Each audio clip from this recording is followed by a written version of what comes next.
Hi mga kaibon! Welcome back po sa channel natin. Iba pa. Sa mga hindi pa po pala nakasubscribe dyan, ano pang hinihintay nyo? Subscribe na po kayo. At syempre, pakahit na rin po yung notification bell para updated po kayo sa mga kaaganapan, sa mga bagong videos na ina-upload natin every week po.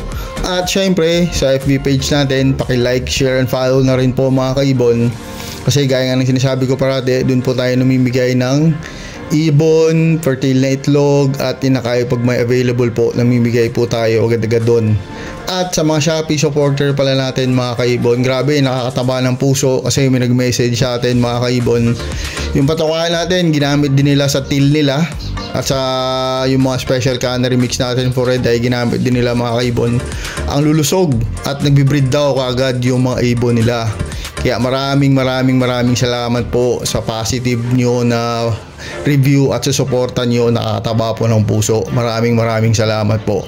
At syempre mga kaibon, ngayong week na to mga kaibon, napakaganda ng topic natin. Actually request po to ng isang kaibon natin last week pa mga kaibon, kaso lang may mga naka-line up na tayo. At ngayon bibigyan na natin ng buhay to o kukulayan na natin to mga kaibon.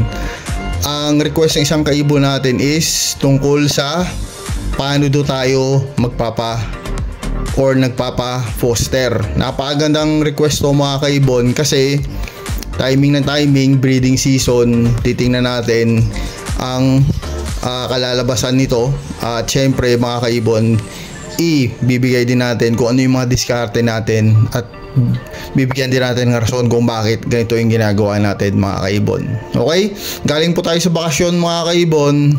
Medyo hindi masama ang pakiramdam natin, pero kahit ganun pa man mga kaibon, mag-upload pa rin tayo ng mga tips or video para sa inyo mga kaibon, kasi alam ko nandyan pa rin kayo solid na sumusuporta sa channel natin. At syempre bago natin i-discuss ang napakagandang topic o tip natin about fostering, isa-shoutout muna natin yung mga kaibon nating solid na sumusuporta sa channel natin mga kaibon. Okay? Okay, ngayon syempre mga kaibon, bago natin i-discuss yung napakagandang topic natin, mag-shoutout muna tayo sa mga kaibon nating solid na sumusuporta sa atin, kasi dahil po sa kanila patuloy po tayong nag-upload ng mga video every week mga kaibon. Syempre una-una shoutout sa PPSM Birds Incorporated, kay Sir Kaibon Dicky Lennon, Aldrin Martinez, Dan Katian, and Pauline Aviary, Silverio Magbanwa, Eli Sarmiento ng Pampanga, Angelo Villena ng Cabanatuan, Jobert Casel JTV, pasuporta din to ng isang kaibon natin mga kaibon. Shoutout din po kay Eli Antonio, at belated happy birthday po pala. More birthdays to come, God bless you po, more success. Kay kaibon Rico Nilasca, KJ Mini Avery ng Samar, Elmer Sinidosa ng Binaon ng Rizal, Macjon Basco, Sherwin Hawak, Frank Aguilar ng Binaon ng Rizal din po. Shoutout din kay Anthony Minor, Bird ni Manoy, Godric Velas, Jaidet Ibunan ng Taguig Guadalupe, Oliver family ng Albay, Bicol. Hindi ko alam kung ito yung tinamaan din ng bagyo. Ingat po kayo dyan, sana nasa mabuti po yung kalagayan. Mag-iibon ng Dap Ban Tarlac, kay John Ramos, Darwin Laran ng Davao City, Ricardo Matic ng Novaliches, Quezon City, Jojo Go ng Tunasan, Muntinlupa, at kay kaibon Ricky Jael or Jael ng Iloilo City. Maraming salamat po sa suporta nyo mga kaibon. Okay mga kaibon, ngayon syempre i-discuss na po natin yung request ng isang kaibon natin. At yung request niya, ito yung about fostering, yung diskarte natin kung paano tayo nagpapa-foster ng ibon. Napakagandang topic to na gustong i-discuss ng isang kaibon natin, kasi syempre breeding season na talaga. Ibig sabihin perfect yung weather, perfect yung panahon para mag-breed, para magparami ng ibon. Okay? Unang-una sa lahat mga kaibon is bakit tayo nagpapaposter mga kaibon? Yun yung unang tanong natin mga kaibon. At syempre i-discuss natin to ng mabilisan hanggat sa makakaya natin mga kaibon. Bakit kaya tayo nagpapaposter mga kaibon? Ang rason talaga dyan mga kaibon is para mabilis natin ma-breed o maparami yung gusto nating mutation. Yun po yung pinaka-rason dyan kung bakit tayo nagpapaposter ng ibon. Ibig sabihin, nagpapaalaga o nagpapayaya sa ibang mga parisan para mabilis yung breeding process natin mga kaibon. Maganda ba tong pagpapaposter o may downside din tong pagpapaposter? Ang positive side nito mga kaibon, maganda rin naman yung pagpapaposter mga kaibon. Kasi nga, yun nga yung purpose talaga, mabilis mag-breed. At mabilis tayong makapagparami, mabilis tayong makapag-cross ng iba-ibang mutation kasi mabilis yung breeding process natin. Ang downside nito mga kaibon is, yung mga breeder na kinukunan natin ng itlog, syempre, hindi na sila nakapagpahinga. Di ba? At minsan hindi na sila marunong mag-alaga pag sila na talaga ang nag-alaga o nagpisa ng mga itlog nila mga kaibon. Pero may ginagawa rin tayo dyan mga kaibon. Kaya ituturo natin yung diskarte natin sa inyo. Kanya-kanya tayong diskarte mga kaibon, pero ito yung diskarte natin na ituturo sa inyo at i-check din natin yung diskarte ng ibang mga kaibon natin. Okay? Ang pagpapaposter mga kaibon, may ratio yan. Depende sa breeder, depende nga sa diskarte nila. Kuwari, sa isang breeder dito, may breeder ka kunwari ng yellow face o opaline dito. Isang breeder yon ha. Ang iba mga kaibon, ratio niyan, may nakabang yan, 3, 4, hanggang 5 paposter ang nakabang yan. Ganun yung ratio niyan minsan, 1:5. Pero sa atin mga kaibon, 1:2 lang. 1:3, ganun lang minsan yung ratio natin mga kaibon. Ibig sabihin po, 3 lang o 2 lang nakaabang natin na pamoster. Kasi hindi naman tayo, yung ibon na natin, hindi naman sobrang laki. Kaya minimum lang din or nakalimit lang din yung ginagamit nating mga pamoster mga kaibon. Sa pagpaposter mga kaibon, napaka-importante po na bantayan natin yung ugali ng mga ibon natin na nililipatan natin ng itlog o yung mga foster parents. Kasi mga ibon may kanya-kanyang ugali yan mga kaibon. Kaya dapat napaka-importanting bantayan natin yan. May mga pamoster na sobrang selan, mayroon namang kahit bulabugin mo araw-araw, okay lang sa kanila mga kaibon. At yung bilang po natin dito mga kaibon is sa akin bumibilang ako ng 12 days mga kaibon after ng first egg. Ibig sabihin, itlog ngayon, kuwari, first day, nagbibilang lang ako niya ng 12 days mga kaibon. Actually, maximum minsan 15 days. Kasi minsan may ibang breeder na nag-iitlog ng 4, 5 o 6. Kaya sinasagad ko yan hanggang 15 days mga kaibon. Kasi within the 15 days time frame mga kaibon, maglilimlim na yung pamoster mo, may fertile na rin na itlog yung pamoster mo mga kaibon. Yun po yung sinyales na pwede na silang lipatan mga kaibon. Hindi naman po kailangang timing talaga yung pag-iitlog din ng mga breeder mo dito na kukunan mo ng itlog. Kahit ma-delay pa yan ng 5 araw, 6 na araw, 7 araw, lagay natin maximum 10 days, kahit ma-delay pa yan ng 10 days, okay lang mga kaibon. Basta yung ililipat mong ibon sa kanila, sa mga foster parents, is fertile na. Kasi minsan mga kaibon, syempre ang pamoster mo dito sobrang tagal na yun kung iisipin mo, na-delay dito ng 10 days, di ba? Bago ka maglipat. Nagbilang ka na dito lang, 12 days. Ibig sabihin nun, kung na-delay yung 10 days tapos 12 days, dapat pisa na yung itlog, di ba? Na talagang itlog ng foster parents mo. Kaya napaka-importante din nun mga kaibon. Kasi minsan may mga foster parents na pag nilipatan mo na sobrang delay na talaga mga kaibon, wala, binabaon lang nila yan. O binabasag lang nila yan. Meron akong ganyang mga ibon dito, mga pamoster. At minsan may mga pamoster din tayo na nagdo-double clutch. Once na nag-double clutch yung ibon mo mga kaibon, huwag mo nang lipatan. Huwag mo na pong lipatan kasi pag nilipatan mo ba yan, Ako, nakailang experience na ako niyan, nagsasayang lang po mga kaibon. Sobrang nasasayang lang. Either binabaon, binabasag lang nila. Kasi minsan pag ganyan yung ibon, nagdo-double clutch, pinapahinga ko na kaagad yan mga kaibon. Ganun ako dito. Ewan ko sa iba dyan, baka gusto nilang nagdo-double clutch yung mga pamoster nila. Pero sa akin, hindi ko na po. Pinapahinga po ko po yun agad-agad mga kaibon. Sa mga breeder, baka pwede yun mga kaibon, okay lang. Pero sa pamoster, hindi ko po ginagamit yun. Kasi naka-experience na po tayo niyan.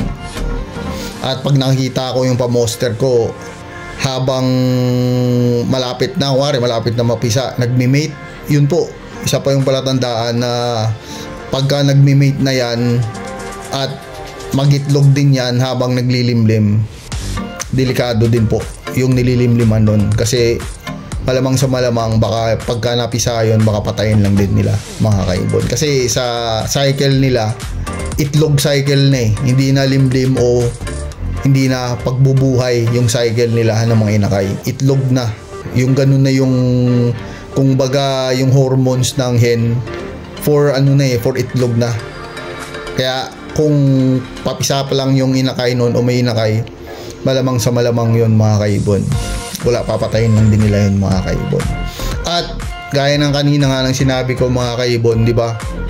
Yung downside ng pagpapa-poster is yung mga breeder nyo is pagka sila yung nagpisa, hindi na sila marunong.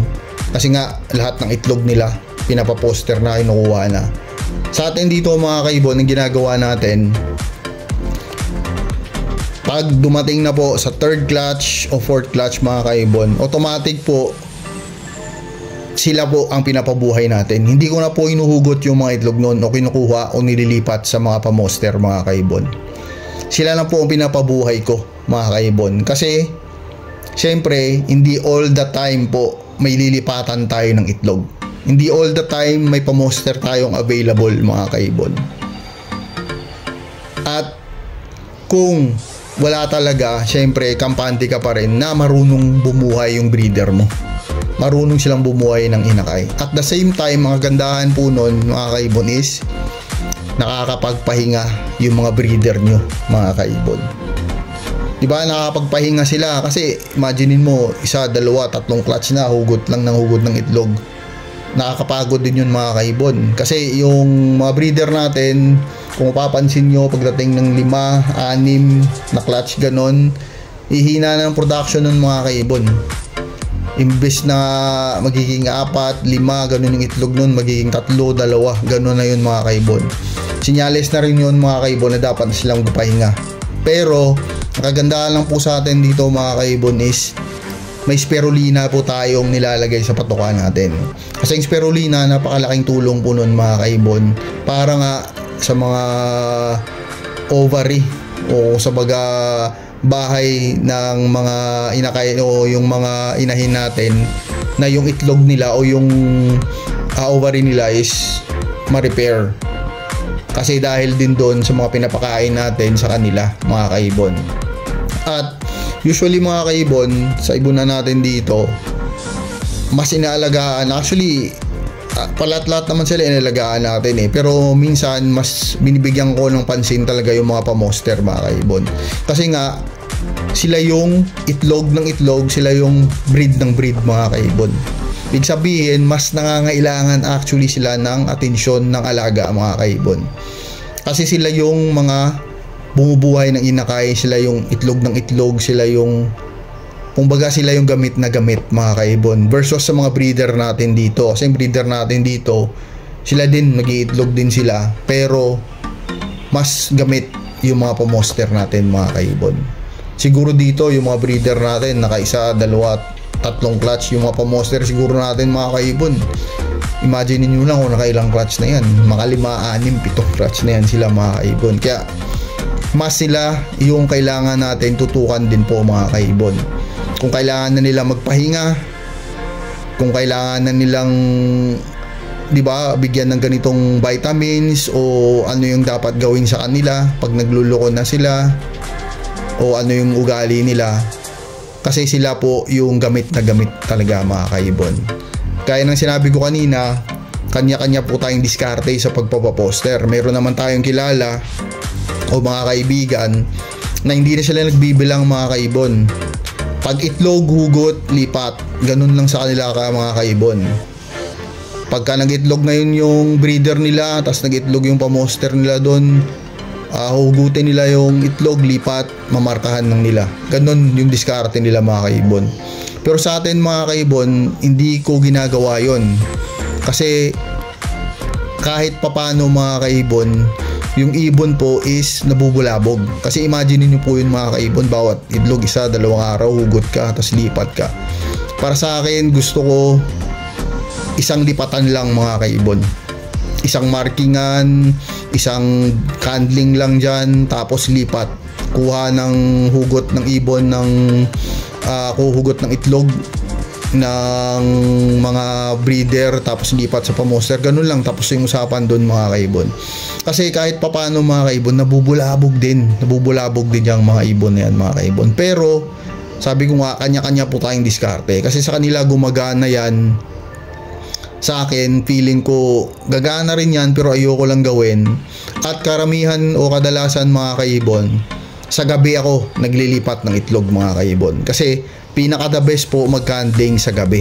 Kasi kitang-kita nyo lahat mga kaibon. Kitang-kita nyo kahit onting may pula lang doon o may ugat-ugat lang doon sa itlog, makikita nyo yun pag kinandling nyo ng gabi o madilim mga kaibon. Versus sa umaga kayo mag-candling mga kaibon. Okay? Alam ko mga kaibon, marami tayong mga kaibon dyan na may mga gagandang diskarte din about sa pagpapaposter.